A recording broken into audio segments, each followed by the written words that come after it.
Živijo v novem vlogu, mi smo že na poti naprej, danes bomo šli proti Fezu.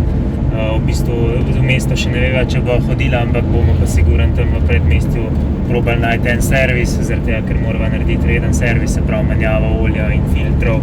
V bistvu sva olje nazadnje menjala v Dakli na poti proti jugu, se pravi, to je približno 4 mesece nazaj, kaj tasga, ampak smo od takrat naredili že kar nekaj kilometrov, pa tudi olje se v teh državah, kjer je nafta malo manj regulirana, ima več žvepla, tako da se tudi olje hitrejš degradira, tako da je vseeno boljše, da zamenjava pred odhodom iz Maroka, še ker je tukaj cenejše delo, kakor v Evropi.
Na servisu smo vse zrihtali, se pravi menjava olja, oljnega filtra, menjava filtra goriva in zračnega filtra. Potem se še v podvozju vse pogledali, če bi slučajno bile kakšne zadeve za zamenjati po teh razrukanih cestah, in so rekli, da je vse v redu. So pa tudi obe zadnji kolesi dol vzeli in spucali bremze in ročno naštimali, tako da zdaj spet dobro drži. Vse skupaj so plačala 30 €, res je, da sicer olje in vse filtre so imela že sabo. Olje so kupila tukaj v Maroku, filtre so pa še z Evrope pripeljala, da so res po naših standardih narejeni. Tako da so kar zadovoljna, upava, da je vse narejeno tako, kot je treba. Ja, zelo so bili prijazni, vse skupaj so 4 ure delali, tako da mislim, da smo v redu čez prišli.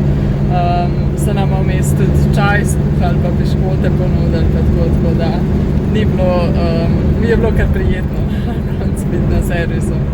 Gremo pa zdaj naprej, odločila sva se, da bova ogled mesta spustila, ker nekako se nam res ne da. V zadnjem času smo bili kar po mestih in nimava bolje sploh, tako da se bomo naprej proti severu premaknili, verjetno do enega jezera.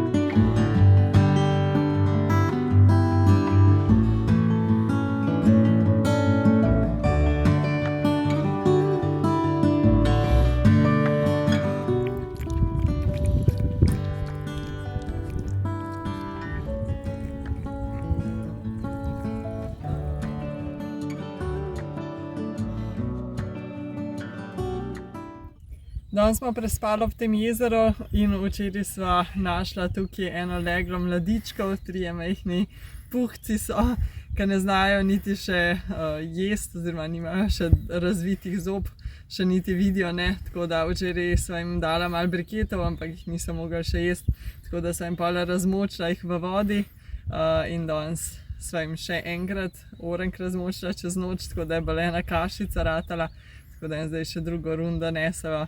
Res so ful luškani, no. Ampak ja, žal so še premehni, da bi jih lahko vzela, je pa na srečo tudi mama zraven, tako da niso skozi lačni.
Mi smo najdel kar lep prostor tle ob reki, v bistvu sva že včeraj bila tukaj, pa sva se pol preparkirala, ko je en drug kombi šel, tako da smo zdaj še pod senco in imamo tak privat tolmunček, ful je lepo, ful je čista reka, res je zelo poletno.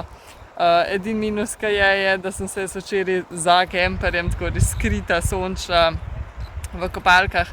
In je prišel en starejši gospod, da se ženske v Maroku res ne smejo tako razgaljevati in da se moram iti obleči. Tako da so potem napela ene plahte, da se me zdaj res ne vidi iz poti. Sicer jih je še dosti drugih šlo mimo, pa noben je nič rekel, en je celo, mislim, več jih je bilo tako zelo prijaznih. Pa pač ja, malo se mi neumno zdi zaradi tega, ker sem vedno oblečena v dolgih hlačah in res pazim biti kulturi prilagojena, ampak ja, tokrat pač nisem bila, ker smo res sredi ničesar, ampak ja. Ja, tukaj res ni nikogar, do ene vasi pelje ta cesta, tako da gre ene 5 ljudi na dan mimo. Tako da res tukaj ni glih nekega problema načeloma, razen ta gospod izgleda imel malo slab dan. Pa tudi načeloma sploh v Maroku ni problema, Ja. ker je itak toliko turistov, da sem od vseh jaz ponavadi najbolj zakrita. Zadnje 2 tedna ali pa en mesec mogoče sem si celo drznila kratke hlače obleči, pa še to pač čisto nobenega ne moti, vsem je vseeno, ker so itak vajeni tega. Tako da ta je bil en mal čudaški. Čuden gospod. Ja, je pa to za ta vlog, pa se vidimo v naslednjem. Dio!